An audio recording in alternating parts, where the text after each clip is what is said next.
ঠিক সন্ধ্যে ৬টা নিউজ ১৮ বাংলায় জেলা থেকে সরাসরি নিয়ে আপনাদের সঙ্গে রয়েছে আমি তমশ্রী। শুরুতেই যে খবরের দিকে নজর রাখবো, নিউ টাউনে হারিম হত্যাকাণ্ডের হদিশ। ট্রলি ব্যাগে উদ্ধার ৮০ বছরের বৃদ্ধের দেহ। সকালে কারিগরি ভবনের পিছনের খালে একটি ট্রলি ব্যাগ ঘিরে সন্দেহ দানা বাঁধে। ট্রলি ব্যাগ চুইয়ে পড়ছিল রক্ত। খবর পেয়ে ঘটনাস্থলে যায় টেকনোসিটি থানার পুলিশ। ব্যাগ খুলে মেলে প্লাস্টিকে মোড়া ৮০ বছরের বৃদ্ধের দেহ। খুন করে দেহ লোপাটের চেষ্টা বলে অনুমান পুলিশের। নিহত কামারহাটির বাসিন্দা সুবোধ সরকার।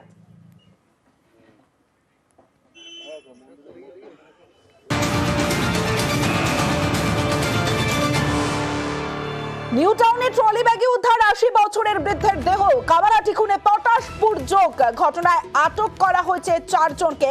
পটাশপুর থেকেই আটক করা হয়েছে ব্যাংক কর্মী সৌম্য জানা নামের এক ব্যক্তিকে এবং এই ঘটনায় আটক ৪ জন। সরাসরি চলে যাব, পঙ্কজ রয়েছে আমার সঙ্গে, পঙ্কজের সঙ্গে কথা বলবো। পঙ্কজ, এই যে ব্যাংক কর্মী সৌম্য জানাকে আটক করা হয়েছে, এই খুনের সঙ্গে তার কি যোগাযোগ, অর্থাৎ এই খুনে তার কি ভূমিকা, কেন তাকে আটক করলো পুলিশ?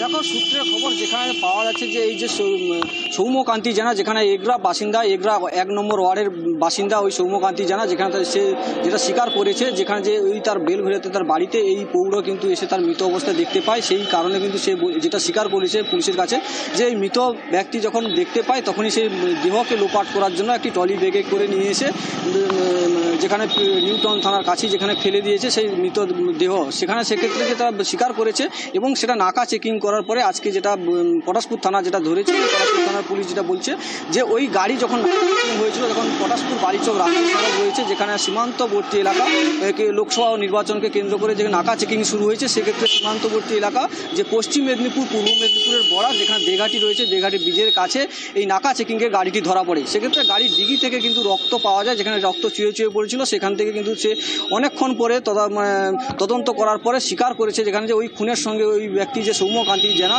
যে রয়েছে সে কিন্তু জড়িত আছে বলে এমনটাই স্বীকার করেছে সূত্র খবর। তোমাকে জানিয়ে রাখি, ইতিমধ্যে কিন্তু নিউ টাউন থানার পুলিশ এসেছে যে তাদের ৩ জন ব্যক্তিকে তাদেরকে নিয়ে যাওয়ার জন্য প্রস্তুতি চলছে পটাশপুর থানা থেকে।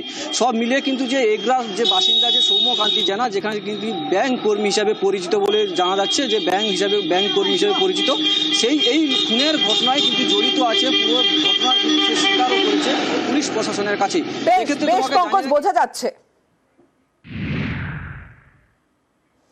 ৮০ বছরের বৃদ্ধ খুন। আর বৃদ্ধ খুনে একাধিক প্রশ্ন উঠে আসছে। বৃদ্ধার সঙ্গে থাকা যুবতী যিনি নাতনি বলে নিজেকে পরিচয় দিয়েছিলেন, তাকে জিজ্ঞাসাবাদ করে তথ্য পাচ্ছে পুলিশ, এমনটাই আমরা পুলিশের সূত্রে জানতে পারছি। কারণ বৃদ্ধের অ্যাকাউন্টে বাড়ি বিক্রির মোটা টাকা রয়েছে, সেই টাকা হাতাতেই কি খুন, এই রকম একাধিক প্রশ্ন উঠে আসছে। সরাসরি চলে যাব, সুবীর রয়েছে আমার সঙ্গে, সুবীরের সঙ্গে কথা বলবো। সুবীর, যে বিষয়টা তোমার কাছে জানতে চাইবো, এই যে বৃদ্ধা এখানে থাকতেন, ভাড়া থাকতেন, কতদিন ভাড়া থাকতেন এবং তিনি পাড়ায় কি লোকজনের সঙ্গে কথা বলতেন, ঠিক কি রকম ছিলেন পাড়ায়, নাকি কারোর সঙ্গে মিশতেনই না, কি জানা যাচ্ছে এলাকার মানুষের সঙ্গে কথা বলে? দেখো, উড়িষ্যার বাসিন্দা সুবোধ কুমার সরকার, তিনি কিন্তু তার বাড়িতে তার জমি বাড়ি বিক্রি করে তিনি কিন্তু ৪ মাস ধরে বেলঘড়িয়া নন্দননগর এলাকাতে তিনি ভাড়া থাকতেন। এবং তারপরে কিন্তু এলাকাতে তারই এক বন্ধু ছিলেন যার মেয়ের নাম হচ্ছে পাপিয়া সামন্ত। তাকে কিন্তু তার বাড়িতে তিনি তার সাথে থাকতেন এবং তাকে তিনি মানে নাতনি বলে পরিচয় দিতেন, নাতনিতে পরিচয় ডাকতেন। এবং তারপরে কিন্তু এই পাপিয়া সামন্ত তাকে রান্না করে এবং তার দেখাশোনা করতেন। হঠাৎ করে গতকাল বিকেলবেলা তিনি বাড়ি থেকে বেরিয়ে চলে যান, তারপর আর তার কোনো খোঁজখবর পাওয়া যায় না। এবং আজকে সকালবেলা এই ধরনের ঘটনা। এবং তারপরে কিন্তু ঘটনাস্থলে বেলঘড়িয়া থানার পুলিশ আসে এবং এসে পাপিয়া সামন্ত যে নাতনি বলে পরিচয় দিতেন তাকে কিন্তু আটক করে নিয়ে গিয়েছে জিজ্ঞাসাবাদের জন্য।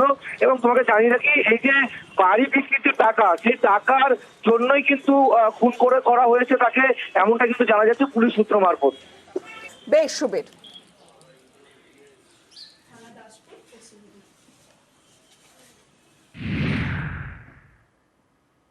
এজেন্সি ত্রিফলায় তুঙ্গে তরজা। নদিয়ার দিকে নজর রাখবো। নদিয়ার কৃষ্ণনগরে মৌহামৈত্রের দলীয় কার্যালয়ে সিবিআই অভিযান। টাকার বিনিময়ে প্রশ্ন তদন্তে বহিষ্কৃত সাংসদের অফিসে সিবিআই। অফিসের পাশে ভাড়া নেওয়া নির্বাচনী কার্যালয়েও তল্লাশি। কেন্দ্রীয় এজেন্সির মৌহামৈত্রের এজেন্সি কার্যালয়, সেখানেও সিবিআই অভিযান। টাকার বিনিময়ে প্রশ্ন তদন্তে বহিষ্কৃত সাংসদের অফিসে সিবিআই।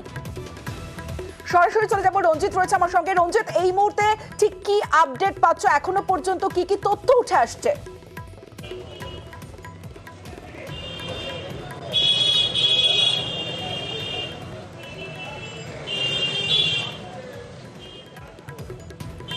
রঞ্জিতের সঙ্গে আমরা কথা বলবো, তবে যে ছবি আপনাদের দেখাচ্ছি, নদিয়ার কৃষ্ণনগরে মৌহা মৈত্রর দলীয় কার্যালয়ে সিবিআই অভিযান।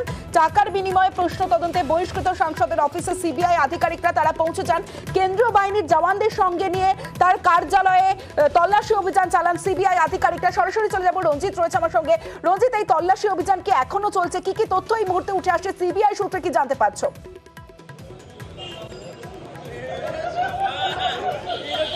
দেখো, কৃষ্ণনগরে মহুয়া মৈত্রের যে তিনি সাংসদ থাকাকালীন তার যে কার্যালয় ছিল, সেই কার্যালয়ে প্রায় 2 ঘন্টার বেশি সময় ধরে সিবিআই আধিকারিকরা তারা তল্লাশি চালান। এরপরে তারা পাশেই আরেকটি বাড়ি ভাড়া নেওয়া রয়েছে, যেখানে নির্বাচনী কার্যালয় করা হয়েছে। অর্থাৎ মহুয়া মৈত্র এই মুহূর্তে কৃষ্ণনগরে তিনি তৃণমূল কংগ্রেস প্রার্থী, সেখানে সিবিআই আধিকারিকরা তারা বেশ কিছুক্ষণ তারা তল্লাশি চালান। যদিও তল্লাশি থেকে তারা কিছু পেয়েছেন কিন্তু একেবারে স্পষ্ট নয়, তবে দীর্ঘক্ষণ ধরে তাদের এই তল্লাশি চালানোর ফলে কিন্তু রাজনৈতিক চাঞ্চল্য যেমন সৃষ্টি হয়েছে, অন্যদিকে দলীয় কর্মী সমর্থকরা তারাও কিন্তু ভিড় জমান।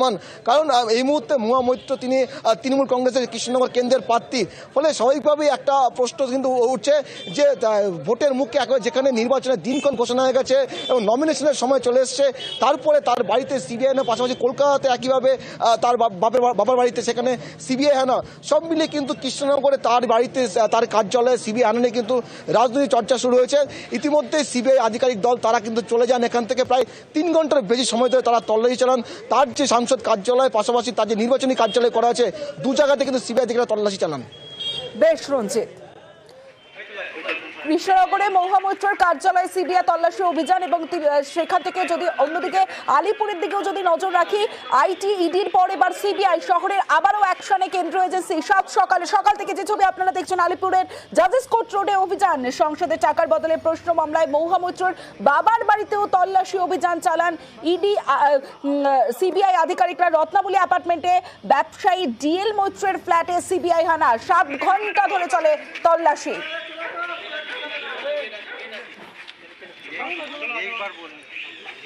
সংসদে ঘুষ নিয়ে প্রশ্ন মামলায় তল্লাশি, মহুয়া মামলায় কলকাতায় তল্লাশি সিবিআই এর। আলিপুরে মহুয়ার বাবার ফ্ল্যাটে তল্লাশি। সিবিআই তল্লাশি নিয়ে ইতিমধ্যেই শুরু হয়েছে রাজনৈতিক চর্চা। বিজেপির দুর্নীতি নিয়ে প্রশ্ন তোলায় তাকে নিশানা করার অভিযোগ কুণালের।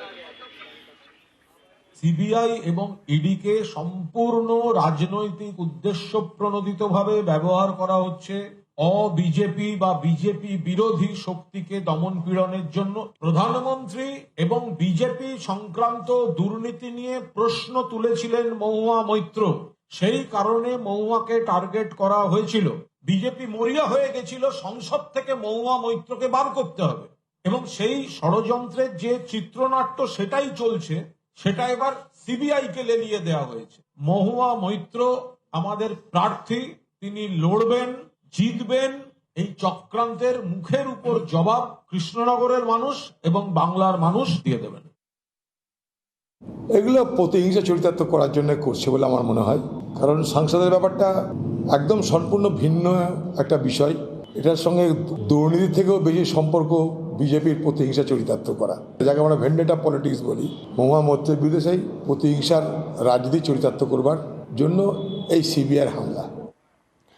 প্রতিহিংসার অভিযোগ কংগ্রেসের, তৃণমূলের, তবে গ্রেফতার হতে পারেন মহুয়া, দাবি করছেন বিজেপি রাজ্য সভাপতি সুকান্ত মজুমদার। যে অভিযোগ ওনার বিরুদ্ধে আছে, যে উনি ওনার পাসওয়ার্ড, লগ ইন পাসওয়ার্ড টাকার বিনিময়ে বা উপহারের বিনিময়ে উনি এমন ব্যক্তিকে দিয়েছিলেন যিনি বিদেশ থেকে লগ ইন করেছিলেন, এবং সেটি একটি বিজনেস হাউস। স্বাভাবিক, সিবিআই তো যাবে, অ্যারেস্ট হতে পারেন।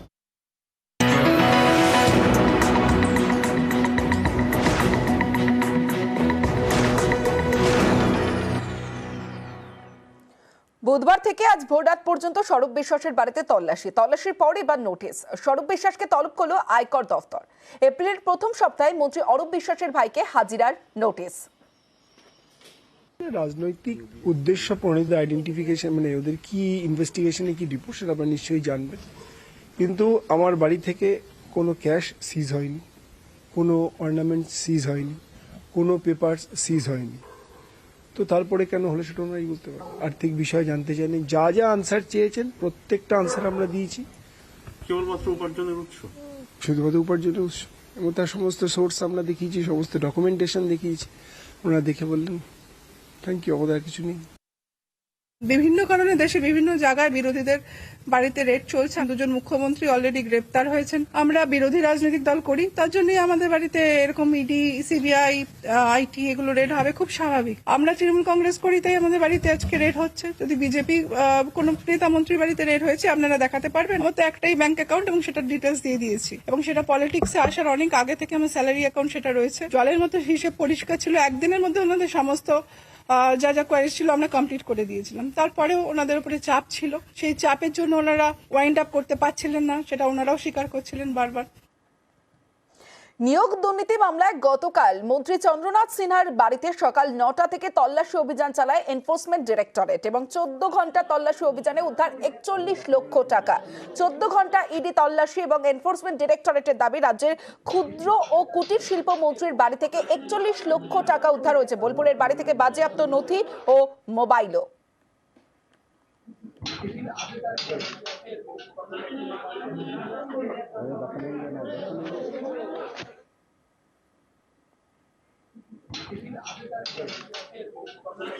নেতা নেত্রী থেকে মন্ত্রী, ইডি, সিবিআই থেকে আইটি, বাংলায় 3 এজেন্সি ত্রিমুখী অভিযানে তুঙ্গে তরজা। ভোটের আগেই বেছে বেছে বিরোধীদের টার্গেট কেন্দ্রের কেজরি সোরেনের উদাহরণ টেনেই সরব তৃণমূল। দুর্নীতি তদন্ত পাল্টা বিজেপি।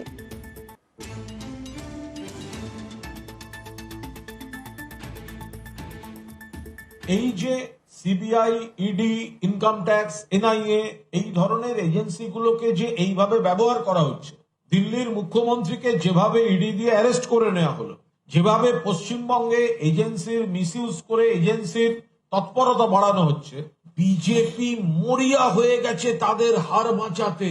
সেই জন্য তাদের এত মরিয়া ভাব, সেই জন্য তাদের এত হিংস্র চেহারা, সমস্ত রকম নোক দাঁত বার করে বিজেপি ঝাঁপিয়ে পড়েছে এবং সব সেন্ট্রাল এজেন্সিকে এইভাবে মিসইউজ করা হচ্ছে।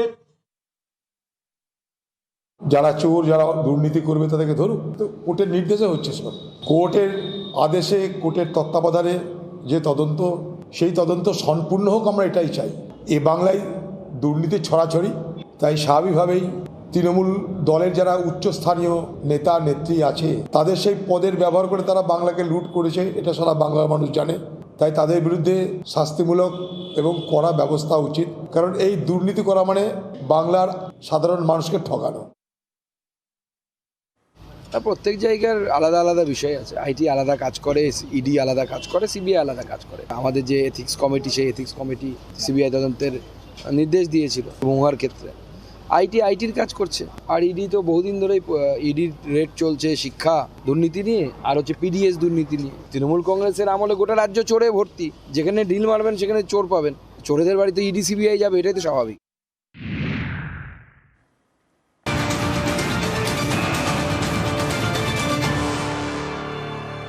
গত রবিবার গার্ডেন নিচে বিপর্যয়, যে বিপর্যয় 11 জনের মৃত্যু। এবার তদন্ত কমিটি করল কলকাতা পুরসভা। যুগ্ম কমিশনারের নেতৃত্বে 7 সদস্যের তদন্ত কমিটি। বিশ্বজিৎ রয়েছে আমার সঙ্গে, বিশ্বজিতের সঙ্গে কথা বলবো। বিশ্বজিৎ, এই তদন্ত কমিটিতে কারা রয়েছেন এবং এই তদন্ত কমিটি মূলত কি কাজ করবে? দেখো, তদন্ত কমিটিতে যেরকম বললে তুমি, যুগ্ম কমিশনার রয়েছেন জ্যোতির্ময় তাঁতি, তিনি লিডিং করছেন। তার নেতৃত্বে যে 7 সদস্যের এই তদন্তকারী দল তৈরি করেছেন পুরো কমিশনার ধবল জৈন, পুরো মেয়র ফিরহাদ হাকিমের নেতৃত্বে। সেখানে জয়েন্ট কমিশনার ছাড়াও রয়েছেন বিভিন্ন বিভাগের ডিরেক্টর জেনারেলরা কলকাতা পুরসভার, এছাড়াও বিএলআরও, কলকাতা পুলিশের প্রতিনিধি থাকবেন এবং একজন বিপর্যয় মোকাবেলা বিশেষজ্ঞ তিনিও থাকবেন। এই 7 সদস্যের যে টিম, তাদের মূল দায়িত্ব হচ্ছে যে জমিতে এই বেআইনি নির্মাণটা হয়েছিল সেই জমিটি কি পর্যায়ে ছিল, অর্থাৎ জমিটির স্ট্যাটাস কি, এই জমিটি কোনো কনভার্সন হয়েছিল কিনা, কার নামে মালিকানা, এবং এই জমিটির যে চরিত্র, সেই চরিত্র কি রয়েছে, আগে কি ছিল, এই সমস্ত কিছু যেমন তারা পর্যালোচনা করবেন, তেমনি এই জমিতে সয়েল টেস্ট হয়েছিল কিনা বাড়ি তৈরির আগে, অর্থাৎ বিল্ডিং স্ট্যাটাস, সেগুলোও পরীক্ষা করবেন এবং তার যে এই যে দুর্ঘটনা, তার ফল কি হয়েছে, এই সমস্ত বিষয়গুলো নিয়ে 7 দিনের মধ্যে রিপোর্ট দেবেন পুরো কমিশনার ধবল জৈনের কাছে। বেশ বিশ্বজিৎ। আর গার্ডেন রিচে হেলে পড়া বাড়িতে ফের নোটিশ কলকাতা পুরসভার। আমরা দেখেছিলাম যে একটা বাড়ির বিপর্যয় নির্মীয়মান বহুতল নয়, এই যে ছবি আমরা দেখেছিলাম হেলে পড়েছে বহুতল। আর এবার 8 মাস পর আবার বিপজ্জনক বাড়ির মালিককে নোটিশ পাঠালো পুরসভা। 28শে মার্চ সরেজমিনে পুরসভার ইঞ্জিনিয়াররা।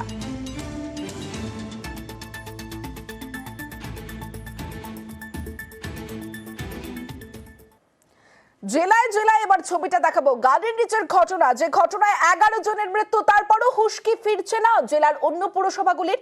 শুক্রবার উত্তরপাড়া বারুইপুরের পর আজ যে ছবি আপনারা দেখাচ্ছি, জলপাইগুড়ির ধূপগুড়িতে বেআইনি বহুতল। দেখুন নির্মাণের ছবি উঠে এলো নিউজ 18 বাংলার ক্যামেরায়। সরকারি নিয়মকে অমান্য, আবার কোথাও বেআইনি ভাবে কাগজ ছাড়াই তৈরি হচ্ছে বহুতল। গার্ডেন রিচের ঘটনার পুনরাবৃত্তি ঘটতে পারে এমনই আশঙ্কা করছেন ধূপগুড়িবাসী থেকে পরিবেশবিদরা। 2020 সালে প্ল্যান পাস হয়েছে আর G+4 প্ল্যান পাস হয়েছে, ধূপগুড়ি পৌরসভা থেকে হয়েছে। না এক্সট্রা কোনো টাকা দিতে হয়নি, যেটা ট্যাক্স লাগে সেই ট্যাক্সটাই নিয়েছে। কত টাকা দিতে হয়েছে? স্কোয়ার ফিট হিসাবে 5টা ফ্লোরের যা হয় 2 লাখ সামথিং লাগছিল আমার কাছে, সবই আমার কাছে আছে। 3 বছর আমাদের টাইম দিয়েছিল প্ল্যানের মধ্যে, আমরা 3 বছরের মধ্যেই ঢালাইগুলো কমপ্লিট করে নিয়েছি। ডোমেস্টিক বিল্ডিংই করা আছে। আমাদের কাকু বাবা কাকুরা 3 ভাই প্লাস আমাদের ফ্যামিলিটা অনেক বড়, যার জন্য আমরা বাড়ি বানানোর জন্য করছি। যিনি মালিক তিনি বলছেন তার কাছে বৈধ কাগজপত্র রয়েছে, কিন্তু পুরসভার বিরুদ্ধে ক্ষোভ স্থানীয়দের। কিভাবে নিয়ম ভেঙে পুরসভা এমন বহুতলের অনুমোদন দিচ্ছে তা নিয়ে স্পষ্ট বলতে পারেননি খোদ পুরকর্তা। ধূপগুড়ি পৌরসভার 2 তলার বেশি কোনো পারমিশন হওয়ার মতন জায়গায় আজকে পর্যন্ত নেই। বিষয়টা হচ্ছে অবশ্যই পৌরসভার এই বিষয়গুলো দেখা উচিত, সেটা চেয়ারম্যান ভাইস চেয়ারম্যান আছে, তারা এগুলো তদারক। কিছু কিছু ক্ষেত্রে কমপ্লেন হয়েছে এবং আমিও বিস্তারিতভাবে বিষয়টা বোর্ড মিটিংয়েও বিষয়টা তোলা হয়েছে। অবশ্যই আমরা এই বিষয়টা নিয়ে আগামীতে আমাদের জেলা সভাপতি আছে তার সঙ্গে কথা বলবো। প্রশাসন বোর্ডের কোনো মেম্বার যদি কারো কাছ থেকে টাকা নিয়ে থাকে অবশ্যই দলীয়ভাবে সেটা ইনকোয়ারি করা হবে, সে যদি যুক্ত থাকে দল তার বিরুদ্ধে ব্যবস্থা নেবে। বিল্ডিং তো তৈরি হয়ে গেছে, তার মানে সেটা অনেক আগেই তৈরি হয়েছিল, তাহলে ওইটার অনুমোদন কিভাবে পেল? এটা আমি এখনই বলছিলাম যে ডেপুটেশন হয়েছে। হ্যাঁ, এমনিতে ওরা যাইতে বললো যারা এনবিএস ছিল খুবই ঠিকঠাক ছিল। হ্যাঁ, কিন্তু বিল্ডিংয়ের 5 তলা না 5 তলা ছিল সেটা আমি জানতাম না। বলছিল যে ও তো এমনিতে অনেক প্ল্যান নিয়ে আসে, সেইভাবে সিগনেচার করা হয়, কিন্তু সেটা তখন আমাকে জানায়নি। তো এখন কি ব্যবস্থা নিচ্ছেন আপনারা সেটা নিয়ে? সেটা এখন ওনাকে সে কাজ বন্ধ করতে বলা হবে।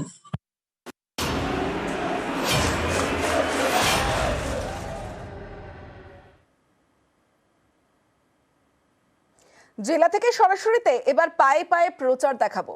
প্রথমেই হুগলিতে চলে যাব, কখনো পরিবেশন কখনো নিজেই পাত পেরে খাওয়া দাওয়া। প্রচারে অল আউট রচনা বন্দ্যোপাধ্যায়, দিদি নাম্বার 1। এবার সিঙ্গুরে চৌখন্ডি পোতা গ্রামে মাটির বাড়ির দাওয়াতে বসেই মধ্যাহ্নভোজ সারলেন রচনা বন্দ্যোপাধ্যায়। মন্দিরে পুজো দিলেন হুগলির তৃণমূল প্রার্থী।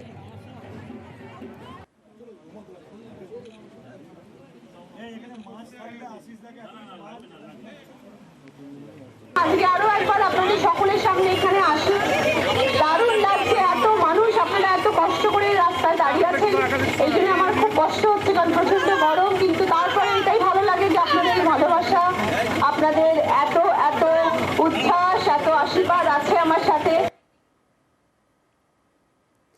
এবার জঙ্গলমহলের দিকে নজর রাখি, কারণ প্রচারে বিজেপি প্রার্থী সুভাষ সরকার রানীবাঁধে প্রচারে গিয়ে হরিনাম সংকীর্তনে অংশ নেন তিনি। বাঁকুড়ার বিজেপি প্রার্থী সুভাষ সরকার প্রথমে আক্ষুটা বাজার, জামদা, হলুদ কানালি, ঘোড়াধরা গ্রামে হুটখোলা গাড়িতে প্রচার সারেন তিনি। এরপর গ্রামের আটচলায় হরিনাম সংকীর্তনে অংশ নেন সুভাষ সরকার। সাধারণ মানুষের সঙ্গে কথা বলেন, জনসংযোগ সারেন বাঁকুড়ার বিজেপি প্রার্থী। মানুষ যেভাবে স্বতঃস্ফূর্তভাবে এগিয়ে আসছে হাসি মুখে, সমস্ত 2-3টে বাড়ি পরপরই মানুষ কিভাবে মালা সংগ্রহ করে দাঁড়িয়ে আছে, এটা তো অবাক লাগছে। তারা বরণ করছে, চন্দনের টিপ পড়াচ্ছে।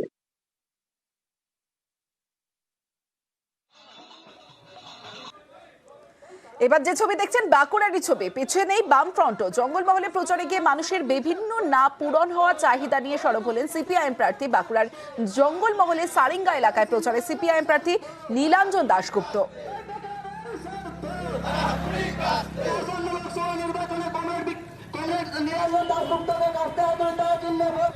মানুষ কমিউনিকেট করছেন এবং মানুষ আমাদেরকে বলছেন যে আমরা ভুল করেছি বামপন্থীদের ভোট না দিয়ে। এবারে তারা দৃঢ় প্রতিজ্ঞ বামপন্থীদেরই ভোট দেবেন। বিজেপি তৃণমূল আলাদা কিছু না, দুটো এক, দুজনেই প্রতিপক্ষ আমাদের, দুটো এক, তো ওখানে আলাদা কিছু না। এটা আলাদাটা শুধুমাত্র ভোট ভাগ করার জন্য।